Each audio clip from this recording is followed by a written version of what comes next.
Hello नमस्कार मंडळी. चला तर आज आपण पार्ट 3 मध्ये किचन ट्रॉली म्हणजे घरातलं सर्वात किचकट काम किचन ट्रॉली. खूप असा त्रास होतो किचन ट्रॉली आवरताना, कारण बाकीच्या गोष्टी आवरताना काय वाटत नाही, पण किचन ट्रॉली काढायची, घासायची, ती पुसायची, खूप अडचणीची जागा असते, त्याच्यामुळे खूप वेळ लागतो. त्याच्यामुळे सगळ्यात शेवट आता मी किचन ट्रॉली आवरणार आहे. चला तर बघूया पार्ट 3 मध्ये. चला तर किचन ट्रॉली आवरण्याच्या पहिले तर सर्व असे मोठ्या मोठ्या टपांमध्ये सर्व भांडे काढून घेणार आहे मी. आता हे मी टेरेसवरच घासण्यासाठी नेणार आहे, कारण किचन ट्रॉल्या त्यातले भांडे सर्व किचन टेरेसवरच घासून वाळत घालणार आहे. तर बघा, हे ताटांची जी रॅक आहे ना, त्यातले सर्व ताटं वगैरे मी काढून घेतले. आता यातले काही काचेचे कप वगैरे जे आहेत ना, त्याला सेपरेट मी जाळीमध्ये ठेवणार आहे, कारण ह्या भांड्यांमध्ये जर ठेवलं ना ते फुटू शकतात. त्यामुळे अशा शक्यतो सेपरेट हाताळायचे, म्हणजे वेगळ्या भांड्यामध्ये न्यायचे, म्हणजे मग फुटतूट होत नाही. नाही तर मग अशा भांड्यांमध्ये ठेवले का चहाचे कप, काचेच्या वस्तूची फुटतूट जास्त होते. तर बघा, इथं छोट्या बास्केटमध्ये मी हे चहाचे कप सर्व बाजूला काढून घेते आणि त्यामध्ये डिशा वगैरे होत्या ना, ह्या टपामध्ये जागा होती त्यामध्ये भरले. अशाच प्रकारे एक एक ट्रॉली सर्व रिकामी करून घेणार आहे. रिकाम्या करून हे टपामध्ये जे भांडे आहे ना ते टेरेसवर नेणार आहे. ह्या जाळ्या पण स्वच्छ धुवून घेत असते मी. नुसतं पुसून नाही आवडत, कारण धुतल्या की एकदम मस्त स्वच्छ निघतात आणि मस्त कडकडीत उन्हात वाळून घ्यायच्या. अशा प्रकारे सर्व ट्रॉल्या काढून घेते. आता यामध्ये शेंगदाणे, तांदूळ, गूळ, काही याच्यामध्ये पीठ, बाजरीचं पीठ, ज्वारीचं पीठ अशा वस्तू भरलेल्या आहेत. ते पण डबे नंतर रिकामे करणार आहे. त्यानंतर मधल्या ड्रावरमध्ये छोटे तांबे ग्लास होते, ते पण एका टपामध्ये भरले. आता ह्या ट्रॉलीमध्ये असे मोठे मोठे भांडे आहेत, ते पण एका ट्रॉलीमध्ये काढून घेते, एका जाळीमध्ये. त्यानंतर हे खालच्या ट्रॉलीमध्ये कढया, पातेले असे मोठे मोठे भांडे आहेत. आता मोठा टप रिकामा नाही आहे, मग ते आधी खाली काढून ठेवते आणि पुन्हा ही जाळी बाहेर काढली का यातच ठेवते, म्हणजे वर न्यायला सोपं पडतं. असे एका याच्यामध्ये जास्त भांडे बसले की मग जास्त खालीवर करावं लागत नाही, मग पटकन जास्त भांडे घेऊन जाता येतात. तर सर्व ट्रॉल्या रिकाम्या करून झाल्या. ह्या बाजूला जी छोटी आहे ना ती निघत नाही, पण ती जास्त साफ करायला त्रास जाते. तर बघा, वरती मी किचनमधले भांडे घासून झाले, फक्त छोटे चमचे वगैरे राहिलेत. किचन ट्रॉल्या पण अशा घासून स्वच्छ पाण्याने डायरेक्ट धुवून घेत असते मी. 6 महिन्यातून एकदा किचन ट्रॉली मी अशा साफ करते. अजिबात गंज वगैरे पकडत नाही, मस्त कडकडीत उन्हात वाळून घ्यायच्या. त्यानेच त्या पुसल्या की मन भरत नाही, पुसल्यावर असे व्यवस्थित स्वच्छ वाटत नाही. अशा धुवून घेतल्या का मस्त क्लीन आणि पटकन होतात, जास्त वेळ लागत नाही. अशा मस्त कडकडीत उन्हात वाळून घ्यायच्या. आता इथे खाटेवर कुरड्या वगैरे टाकलेल्या आहेत, त्यामुळे भांडे खाली बेडशीट आथरून त्यावरच टाकलेले, नाही तर मग बाजेवरच ठेवत असते. बघा, मस्त सर्व भांडे. किचनमध्ये कसं सर्व जास्त छोटे छोटेच भांडे असतात, त्यामुळे त्याला वेळ लावायला पण काढायला पण वेळ लागतो. बाकीचे भांडे मोठे मोठे असतात, त्यामुळे ते पटकन लावले जातात, त्याला जास्त वेळ लागत नाही. पण किचनच्या भांड्यांना आणि किचन ट्रॉलीला खूप वेळ लागतो. आणि बघा, इकडे पण जे मोठे मोठे पातेले, कढया जे आहेत ना, ते इकडे या चिन्यावर सुकत घातलेत आणि बाकीचे तिकडे पडद्यावर घातलेत. आता ही ट्रॉली जी आहे ना ती निघत नाही, ती जास्त साफ करायला त्रास जाते. त्यामध्ये छोट्या छोट्या बरण्या वगैरे आहेत, त्या काढून घेतल्या. आता ते ह्याच्याबरोबर ते पण पुसून घेणार आहे. तर बघा, किचन ट्रॉलीमध्ये मी इथे पेपर आथरले. पेपर आथरल्यामुळे काय होतं, कचरा वगैरे आहे ना सर्व पेपरवर जमा होतो आणि किचन ट्रॉलीमध्ये आतमध्येपर्यंत आपल्याला जाता येत नाही, हात पुरत नाही, मग पुसायला खूप त्रास होतो. असं पेपर आथरल्यामुळे काय होतं, पेपरवर धूळ साचते आणि फरशी अजिबात खराब होत नाही.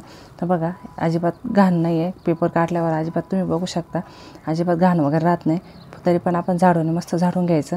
आता ही ट्रॉली निघत नाही, इथे जास्त जरा साफ करायला त्रास होतो, कारण ती अटॅच आहे, ती अजिबात निघत नाही. ती तिथे जाग्यावर पुसून साफ करायची असते, पण त्याच्या खाली झाडू वगैरे पण व्यवस्थित जात नाही. बाकीच्या ट्रॉल्यांच खाली बघा, पेपर आथरल्यामुळे अजिबात कुठेही घाण कचरा नाही आहे. फक्त झाडू मारायचा आणि एक पोछा मारला का लगेच आपली जागा क्लीन होते. तर अशा प्रकारे मी सर्व झाडूने आधी कचरा काढून घेते. पाठीमागे जाळे वगैरे असं ते पण काढून घ्यायचं. तर बघा, दिसत नाही तरी खूप कचरा निघतो असा.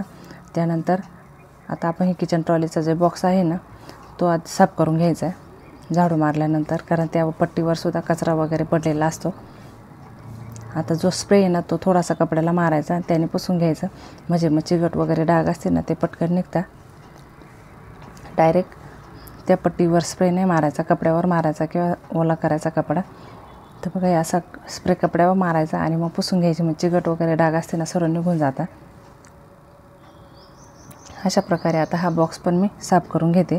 स्टेप बाय स्टेप एक एक गोष्ट आवरावं लागते तरच काम आवरलं जातं। आता इथे या जाळीला इथे जागेवर पुसून घ्यायचं आहे। ही पण चिकट होती जास्त कारण धुतली जात नाही ना, मग हिला चांगलं क्लीन करावं लागतं।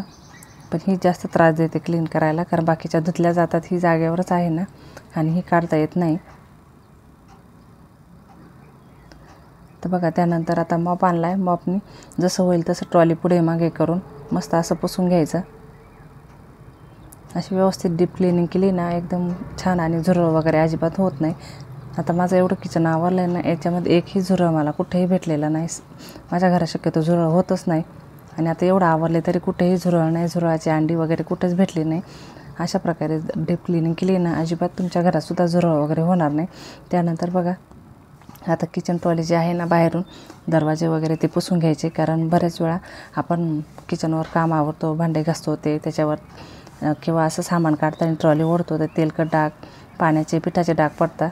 तर मस्त असं तो स्प्रे आहे ना, तो वॉशिंग मशीनचं लिक्विड आणि पाणी टाकून हा स्प्रे केला आहे मी। सर्व घर याने साफ केलेलं आहे। एकदम मस्त किचन ट्रॉलीसुद्धा एकदम मस्त निघते कारण किचन ट्रॉलीला खूप चिकट हात वगैरे लागतात ना, त्या स्प्रेने एकदम छान निघतं। आणि आतल्या बाजूने सुद्धा आपण बऱ्याच वेळा काय करतो, हँडल धरत नाही, किचन ट्रॉली हातानेच ओढतो, मग ते आपले तेलकट वगैरे हात आहे ना आतल्या बाजूने सुद्धा चिकट होतं। तर आतल्या बाजूने सुद्धा स्प्रे मारून मस्त पुसून घ्यायचं कारण आतून सुद्धा भरपूर असे काळा हाताचे डाग वगैरे पडले जातात, ते पण स्वच्छ साफ करून घ्यायचं।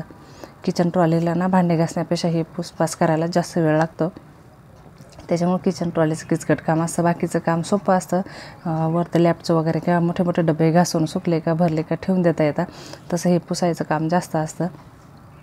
पण काय आता आवड म्हणली का ते काही गोष्टी आपल्याला ॲडजस्ट करावंच लागतात। तर अशा प्रकारे नंतर किचन ट्रॉली बाहेरून पण सर्व साफ करून घेतली। फर्निचर मी शक्यतो याने साफ करते, एकदम मस्त निघतं। आता इकडे किचन ट्रॉली सर्व साफ झाल्या। नंतर ह्या बाजूचा कोपरा इथे बघा कांदे बटाट्याची ट्रॉली। आता ह्या ट्रॉलीवरून पण बऱ्याच जणांनी प्रश्न केले होते त्याला हवा पाहिजे असं, तर इथे माझे बाल्कनीमध्ये कांद्यासाठी कॅरेट आहेत। इथे फक्त 1 किलो अर्धा किलो कांदे मी आणून ठेवते आणि दिवसातून 5-6 वेळा ते उघडलं जातं, त्याच्यामुळे त्याला हवा लागते। आणि किचन ट्रॉलीचे दरवाजे एवढे पॅक नाही आहे, त्यामध्ये थोडीशी फट असते, त्याला हवा लागते। आणि काही ना काही सामान काढण्यासाठी आपण 4 वेळा ते दरवाजा उघडतो, त्याच्यामुळे हवा लागते। अजिबात आता मी एवढे 4-5 वर्षापासून वापरते, अजिबात खराब वगैरे होत नाही। बटाटेसुद्धा आपण 1-1.5 किलो आणतो, ते काय जास्त पुरत नाही 8-15 दिवस, महिनाभर। आणि लसूण पण माझा बाहेर असतो, तिथे फक्त वापरण्यासाठी अर्धा किलो पावशेर असा मी काढून ठेवते, त्याच्यामुळं त्याला बाहेर ठेवायची गरज नाही। त्यानंतर ती मोठी पंचपात्री आहे ना, तिच्यात भांडे आहे एक्स्ट्राचे, म्हणजे तांबे, ग्लास, ताटं, तर ते कधी असं पाहुणे आले सुवासिनी असल्या का ते भांडे लागतात, ते आता निवांत एखादी सुट्टी राहिली का तेव्हा घासन फक्त पुसून मी आता ठेवून देणार आहे। एक्स्ट्राचे भांडे म्हटलं का खूप होतात, त्याच्यामुळे मी ती आवरून ठेवले आणि तिथं बी जागा स्वच्छ साफ करून मी सर्व आवरून घेतलं। त्यानंतर हे बघा किचन ट्रॉलीमध्ये ह्या पद्धतीने पेपर आथरून घ्यायचे। असे पेपर आथरले की पुढच्या बाजूला थोडं कमी पडतं, पण ते आपल्याला हात घालून पुसता येतं। असे पेपर पाठीमागं आथरून घ्यायचे, म्हणजे पाठीमागं धूळ खाली बसत नाही, कारण तिथे आपला हात पुरत नाही। त्यानंतर स्मार्ट जेल आहे ना, हे कडाप्याच्या मांडणीमध्ये सुद्धा मी हेच लावले। आणि बघा किचन ट्रॉलीमध्ये सुद्धा 6 महिन्यांनी एकदा आवरली ना की अशी किचन ट्रॉली, तेव्हा मी हे जो खालचा साठा आहे ना त्याच्या कोपऱ्याला 4 ड्रॉप द्यायचे। त्यानंतर अशी आपण जी स्वच्छ केली ना जाळी ती ठेवायची, म्हणजे ते भांड्याला वगैरे लागत नाही। नाही तर तुम्ही म्हणाल का आता किचन ट्रॉलीमध्ये लावले तर भांड्याला लागेल, तर ते कोपऱ्याला आहे खाली, त्याच्यावर आपण जाळी ठेवतो आणि त्याच्यावर भांडी ठेवणार आहे, त्याच्यामुळे त्याचा काही त्रास वगैरे नाही, त्याचा स्मेल वगैरे येत नाही। पण हे जेव्हापासून मी असं करायला आले ना तेव्हापासून माझ्या घरात एकही झुरळ होत नाही। मग कशामुळे काय ते माहीत नाही, पण अशी स्वच्छता केल्यामुळे तुम्हीसुद्धा असं जर डीप क्लिनिंग केलं ना तर तुमच्याही घरात झुरळ वगैरे होणार नाहीत। काही लेडीजच्या घरामध्ये खूप झुरळ वगैरे होतात, तर स्वच्छता व्यवस्थित ठेवली ना अजिबात झुरळ होणार नाही।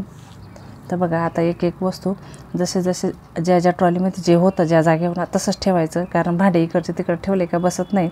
आणि नेहमीची सवय असते आपल्याला ना, ज्या जागेवर ठेवलं आहे त्याच जागेवर ठेवायचे, म्हणजे मग दुसऱ्या वेळेस काढायला प्रॉब्लेम येत नाही ना। तर आपण इकडल्या ट्रॉलीत तिकडल्या वस्तू जर ठेवल्या ना, मग स्वयंपाक करताना घ्यायचं म्हणलं का 4 वेळा ही ट्रॉली उचक ती ट्रॉली उचक, मग जेव्हा आपण जशा वस्तू ठेवतोय ना शक्यतो तशाच ठेवण्याचा प्रयत्न करायचा, म्हणजे जास्त गडबड होत नाही।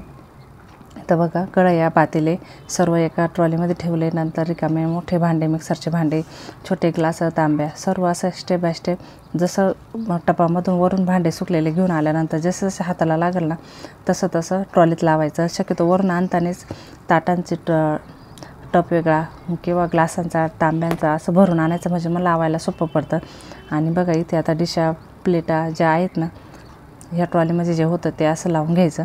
आता किचन ट्रॉली घासल्या ना भांडे खूप इकडले तिकडले याचे आणले जातात ना, मग जसं जसं हाताला लागेल तसं तसं त्या ट्रॉलीतलं ठेवत जायचं.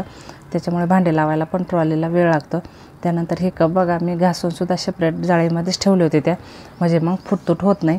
त्यानंतर असे ह्या ट्रॉलीमध्ये रचून ठेवते, कारण मी इथेच सर्व कप छोटे मोठे जे आहेत ना चहाचे ते ठेवते, म्हणजे मग घ्यायचं राहिलं का मुलांना असो घरात कोणी आपण असो नसो तर मग इकडे तिकडे बघावं लागत नाही. त्यानंतर आता ही चमच्यांचं ट्रे, आता यामध्ये भरपूर प्रकारचे चमचे आहेत. आता प्रत्येक गृहिणीला असं आहे का कुठली गोष्ट अशी आहे का ती नको आहे, जी आवडली ती घेतच राहतो आपण, त्याच्यामुळे खूप असा पसारा होतो आपला. आता आवडीला काय मोल नसताना म्हणतात असं, तशी गंमत आहे. तसं मला पण खूप आवड आहे कुठली गोष्ट दिसली का एक्स्ट्राची घ्यायची.